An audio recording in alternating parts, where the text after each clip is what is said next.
turn 12. Sorry, I forgot to record turn 10 and 11.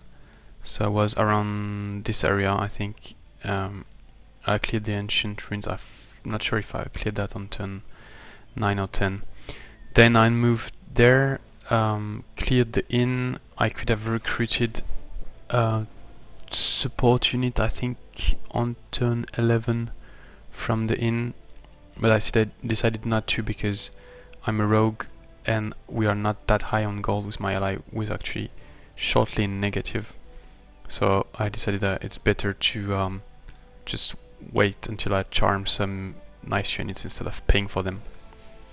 Then I had the option of moving in that direction toward the dwelling of Darikasin Archon dwelling, but it's in the middle of blight terrain, which is not really nice, and not that many sites. I was cutting ahead with one crow with no there, and I didn't see any nice sites in this area. Plus, the Archon dwelling is not the best dwelling, I think, to capture, and they are not at war with me. So I decided not to go in this direction. Also a lot of swamps. I decided to go north where I could see better sites with my second crow. 2 gold mines, so a lot of experience. Flowrock Quarry with some orcs, so possibility to charm. And then I don't know what's there, but probably, hopefully, some nice sites. There's this Forbidden Sanctum, but it's too difficult for me. I checked it with another crow, and it's Fallen Angel Sanctum, pretty hard. I don't have the army to do that, so I might go there through the cave entrance and go clear this area, in particular the dungeon, but I think I still don't have the units to do that at this stage. So the fights I did, which I can show. So last turn I did no fight because I was moving from the inn through the swamps to this, and this turn I did 2 fights. So gold mine fight, actually not that easy because the farmer plus the jester plus the adventurer are quite dangerous actually for my hero and my other units. The Scaper almost died. Only 1 HP left.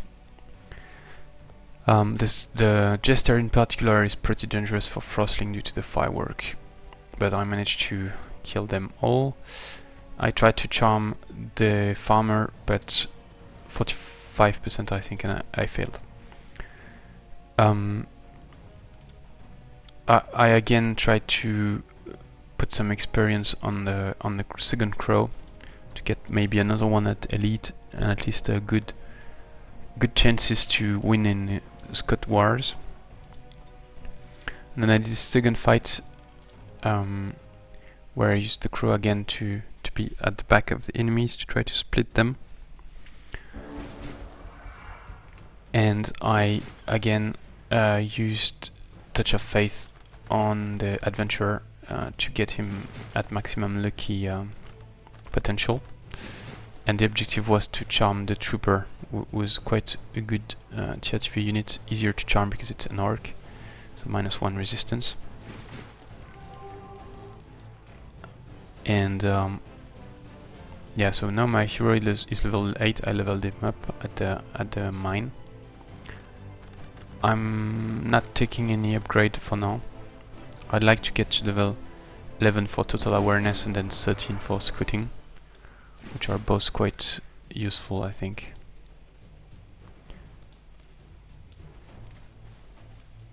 So I don't have that many units here. There is one last gold mine which I can clear after this site. I'm not doing it this turn because I'm quite concerned with 3 jesters, quite dangerous. So I'm waiting one more turn to get additional ice capers. So here you can see I position myself in this area, which is quite safe. They have only actually 2 range units. So if I stay there, I can split them quite easily through this passage. And the crow there is going to bait the knight the Black Knight and the Shocktrooper. At some point I hesitated sending the adventurer here, strike the priest to engage them, but then I would have been charged by the Black Knight there. So instead I used some mana. I'm not very high on mana. My ally sent me some mana, I sent him some gold. But yeah, I prefer to use mana to smite on the Black Knight. 45% chance of 55% chance actually of high damage, and it worked. So then, as expected, the priest used strokers. I didn't pay attention that the spearman would go for the crow, which is a bit annoying because in the long run he's going to kill it. So then what I did later on is to use, so I had the option of using smite on the spearman, but only small chances to kill it. So instead I used Slayer's Dart to slow it down, and then the crow could escape easily and keep baiting the two units. So here it's a pretty good split. 2 units on one side, 2 on the other. Can easily kill the Black Knight. They'll deal with the priest. And then deal with the other units later on. Another thing to have in mind when you fight Halfling, the adventurer have Animal Slayer, so they are actually quite good also versus the crows. I'm trying to maximize experience using my leader and hero for ranged attacks, taking 3 experience for each blow, and then taking the killing blow with my other units. Here the Greenback Crow, I hope to get him to Champion 1 at some point. So you should usually use your high tier units to do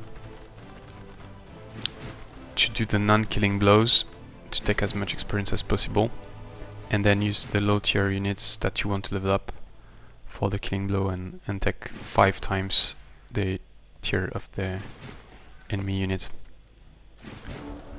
I encourage you, if you haven't, to watch my early videos where I give more explanation about that, and also look at the Wikia of Age of Wonder, where there is a page explaining experience.